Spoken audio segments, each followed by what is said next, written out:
Hola amigos.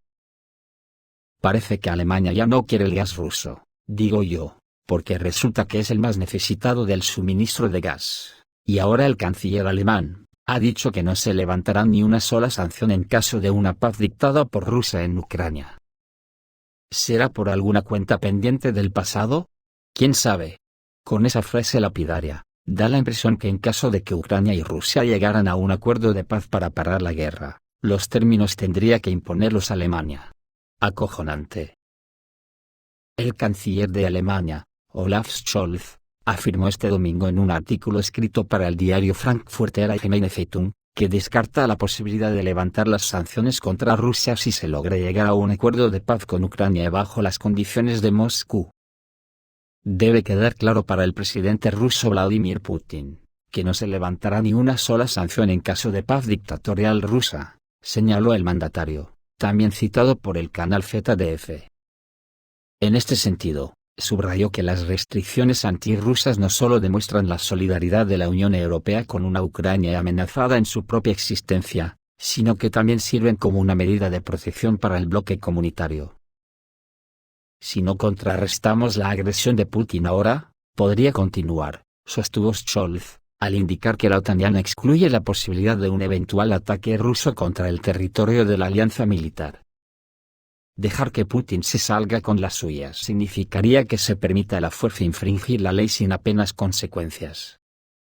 Al final, nuestra propia libertad y seguridad también estarían en peligro, enfatizó. Abordando las repercusiones de las sanciones, el canciller admitió que este camino no es fácil ni siquiera para un país tan fuerte y próspero como Alemania. Necesitaremos mucha fuerza de resistencia, sintetizó.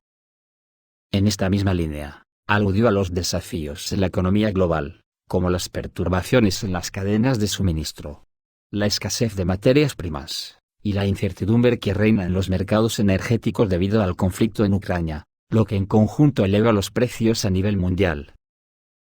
Por su parte, el ministro de Asuntos Exteriores de Rusia, Sergei Lavrov, denunció que Occidente utiliza a Ucrania como material prescindible para contrarrestar a Moscú. Durante su visita a Indonesia en el marco de la reunión de los ministros de Exteriores del G20 celebrada a principios de este mes, el jefe de la diplomacia rusa aseveró que si Occidente no quiere negociaciones, sino la victoria de Ucrania ante Rusia en el campo de batalla, entonces, simplemente no hay nada de qué hablar con ellos. Según Lavrov, tal enfoque en esencia está impidiendo que Ucrania pase al proceso de la paz. Al parecer esta beligerancia alemana viene porque el gobierno alemán sospecha que Rusia cortará el suministro de gas a través de Nord Stream, según ha publicado el periódico alemán Bild. Según la publicación, el jefe de departamento del canciller alemán, Wolfgang Schmidt, organizó una reunión con los jefes de las administraciones estatales, que se dedicó a discutir la crisis del gas.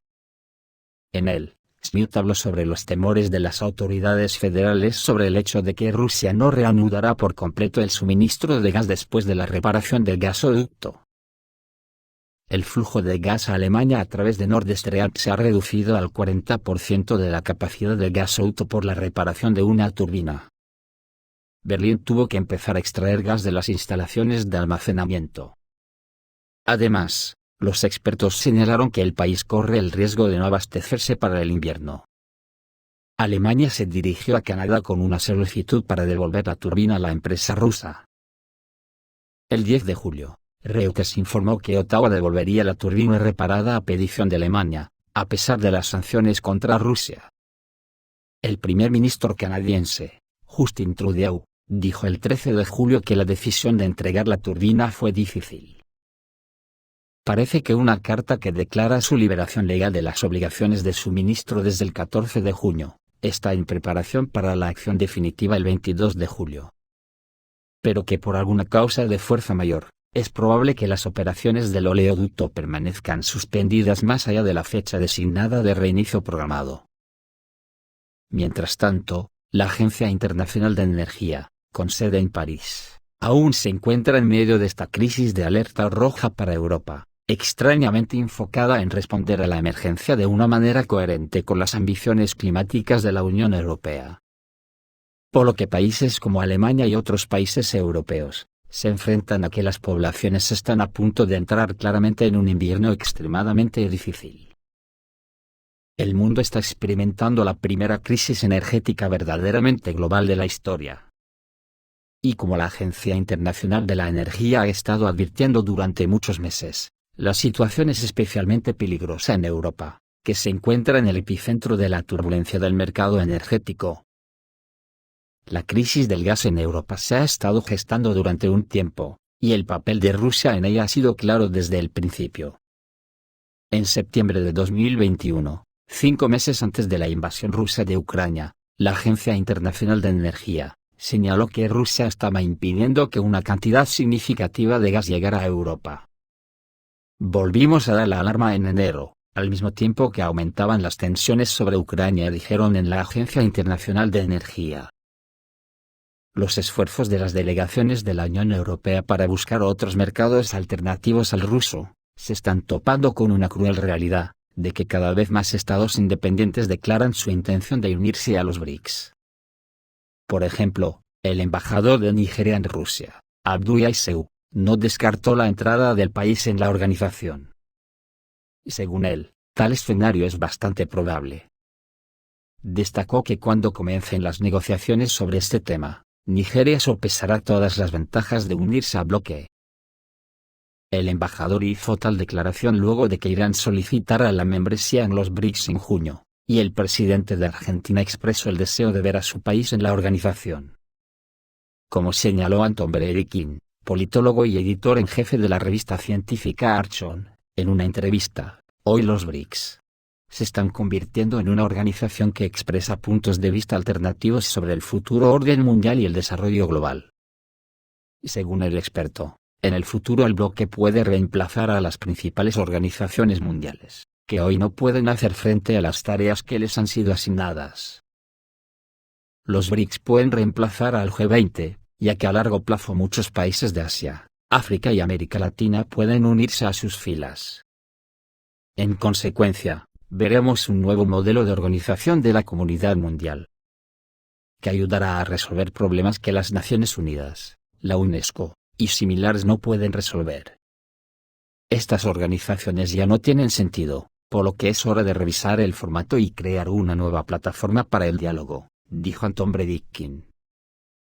Naturalmente, los cambios globales que se inclinan hacia la multipolaridad irritan a los Estados Unidos. Según el politólogo, Washington y sus aliados más cercanos presionarán a los países del BRICS.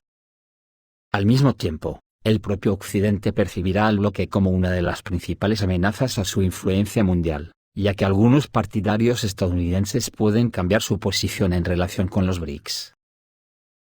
Por supuesto, Estados Unidos comenzará a percibir a la organización como su enemigo. BRICS será una alternativa a esa parte del mundo que está fuertemente a favor de la posición de Washington. Es posible que en el Occidente colectivo puedan aparecer países que pasarán a formar parte de los BRICS, dijo Brerekin. Además, los temores de Estados Unidos se explican por el hecho de que los BRICS pueden convertirse en la encarnación de organizaciones que en el pasado han resistido fuertemente la expansión global de Washington. En el futuro, la confrontación con las organizaciones occidentales se intensificará. En este sentido, los BRICS pueden verse como la reencarnación del Consejo de Asistencia Económica Mutua y la Organización del Pacto de Varsovia.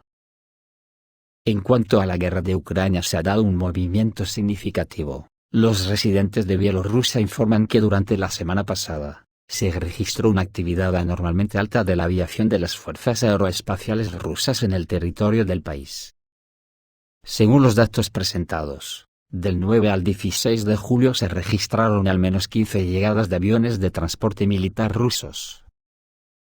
Según fuentes abiertas e información proporcionada por residentes de Bielorrusia, solo estamos hablando de la aviación de transporte militar de las fuerzas aeroespaciales rusas.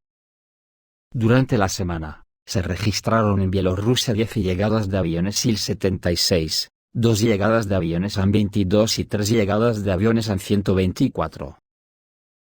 Según los residentes de Bielorrusia, Tal actividad de la aviación de transporte militar rusa no se había registrado durante mucho tiempo. Además, la gran mayoría de los vuelos se realizaron al aeródromo militar de Machulishchi, ubicado en las afueras del sur de Minsk. Sin embargo, todavía no hay comentarios oficiales sobre las visitas de la aviación de transporte militar del Departamento de Defensa de Bielorrusia. Pero se presume que podría tratarse de acumulación de fuerzas del ejército ruso. Esto es todo, amigos, reciban un saludo.